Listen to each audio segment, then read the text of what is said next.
여러분 안녕하세요. 혹시 밤에 소변 때문에 화장실을 자주 가서 깨시나요? 그래서 아침에 일어나면 피곤하신 적 있으신가요? 많은 분들이 착각하고 있으신 게 나이 들면 당연한 거 아니냐고 여기시는데 제가 그 생각을 완전히 바꿔드리겠습니다. 야간뇨는 단순히 나이 탓이 아닙니다. 우리 몸이 보내는 이상 신호이고 더 놀라운 건 이걸 해결할 수 있는 아주 간단한 방법이 있다는 거예요. 바로 바나나 하나로 말이죠.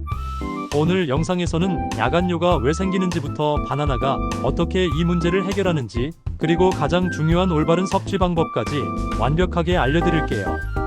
영상 끝까지 보시면 오늘 바로 실천하실 수 있습니다. 그럼 시작하겠습니다. 야간뇨, 생각보다 심각한 문제입니다. 몸의 이상 신호이기도 합니다. 먼저 야간뇨가 정확히 뭔지부터 알아보도록 하겠습니다. 의학적으로 야간뇨란 밤에 잠을 자는 동안 소변을 보기 위해 한 번 이상 깨는 증상을 말합니다. 한두 번 정도 화장실 가는 거는 괜찮지 않아라고 생각하실 수 있습니다. 하지만 그 이상은 깨서 일어나신다면 이미 수면의 질이 심각하게 떨어진 상태입니다. 이게 왜 이상 신호일까요? 우리가 수면하는 동안 우리의 몸은 쌓인 피로를 회복하고 손상된 세포를 재생시키는데 이걸 밤에 자꾸 깨면 이 깊은 수면에 들어가지 못합니다. 그 이후로는 낮에 집중력이 떨어지고 항상 피곤함을 느끼게 됩니다. 더 심각한 건 각종 질병에 면역력도 약해진다는 겁니다. 야간뇨의 진짜 원인 세 가지가 있습니다. 그렇다면 왜 야간뇨가 생기는 걸까요? 많은 분들이 착각하고 있으신 게 있는데 방광이 작아져서 나이 들면 당연한 거라고 생각하시는데 첫 번째는 항이뇨 호르몬의 배신. 우리 뇌의 뇌하수체라는 곳에서 바소프레신이라는 호르몬이 나옵니다. 이 호르몬의 별명은 항이뇨 호르몬, 즉 소변을 막아주는 호르몬입니다. 정상적이라면 밤이 되면 이 호르몬이 많이 분비되어서 신장에게 소변을 적게 내보내라는 신호를 보냅니다. 그런데 문제는 나이가 들고 스트레스를 많이 받으면 수면 패턴이 불규칙해지면서 이 바소프레신 분비가 떨어진다면서 밤에도 나처럼 소변이 계속 만들어집니다. 방광 크기는 똑같은데 소변은 더 많이 만들어지니까 화장실을 자주 가게 돼서 자주 깰 수밖에 없겠죠. 두 번째로는 나트륨과 칼륨의 불균형이 있습니다. 우리 몸속에는 나트륨, 칼륨, 마그네슘 같은 전해질이 있습니다.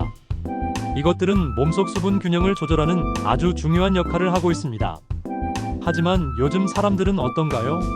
대체적으로 짠 음식이나 나트륨을 과다하게 먹고 칼륨은 턱없이 부족하게 먹고 있습니다. 나트륨이 너무 많으면 우리 몸은 수분을 잔뜩 보유하려고 하는데 그러면 혈액량이 늘어나고 신장은 이 과도한 수분을 빼내기 위해 소변을 더 많이 만들게 됩니다. 낮에는 활동하면서 땀으로도 나가지만 밤에는 움직이지 않고 누워있으니까 수분이 오직 소변으로만 배출됩니다. 이게 바로 야간뇨의 두 번째 발생 원인입니다.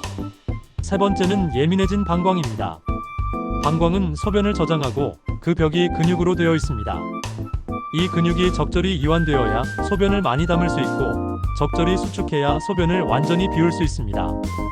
그런데 스트레스, 카페인 과다 섭취, 수면 부족, 마그네슘 부족 등으로 이 방광 근육이 과민해지면 어떻게 될까요? 조금만 소변이 차도 화장실을 가게 됩니다. 실제로는 방광에 여유가 있는데도 뇌에서는 착각하게 되는 겁니다. 이게 바로 과민성 방광입니다.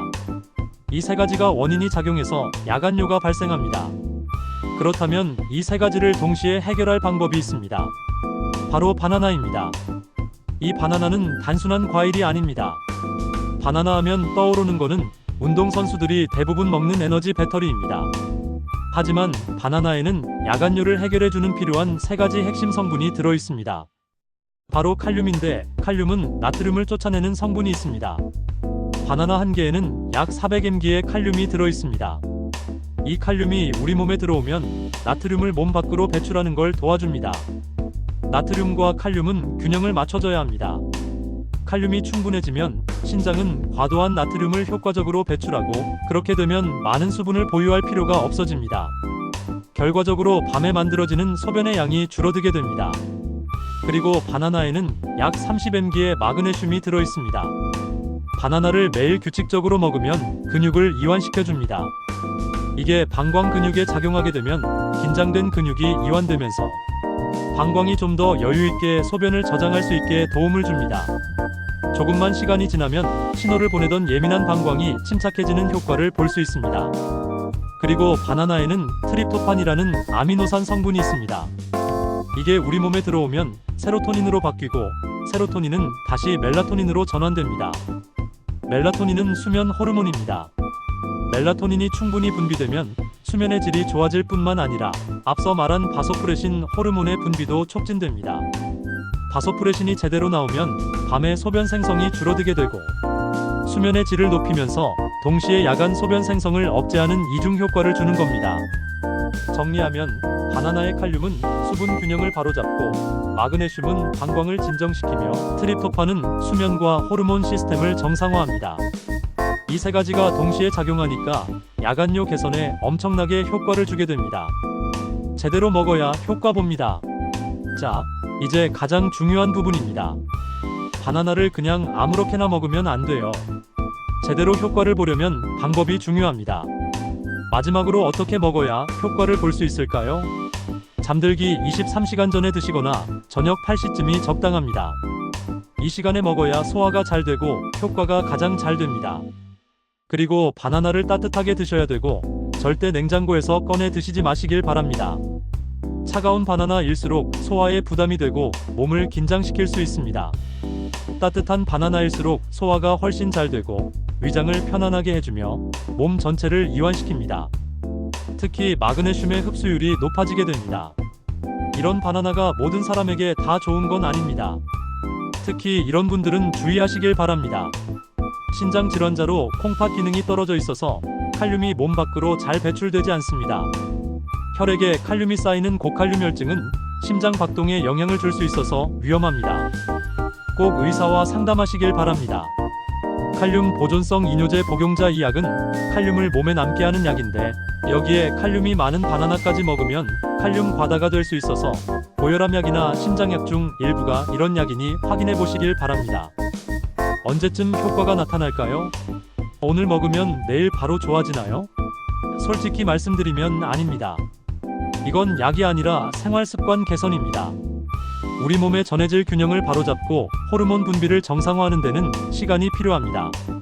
보통 일주일 정도 지나면 뭔가 달라진 것 같은데 라고 느끼기 시작하고 한 달 정도 꾸준히 하면 확실한 효과를 볼 수 있습니다. 그래서 최소한 한 달은 꾸준히 해보시길 권장드립니다. 처음 며칠은 큰 변화가 없을 수 있지만 포기하지 마시길 바랍니다. 여러분, 건강의 비결은 거창한 게 아닙니다. 매일 조금씩 실천하는 작은 습관들이 모여서 큰 변화를 만들어지게 됩니다. 비싼 건강 보조식품이나 특별한 치료법보다 이렇게 간단한 방법이 때로는 훨씬 더 효과적입니다.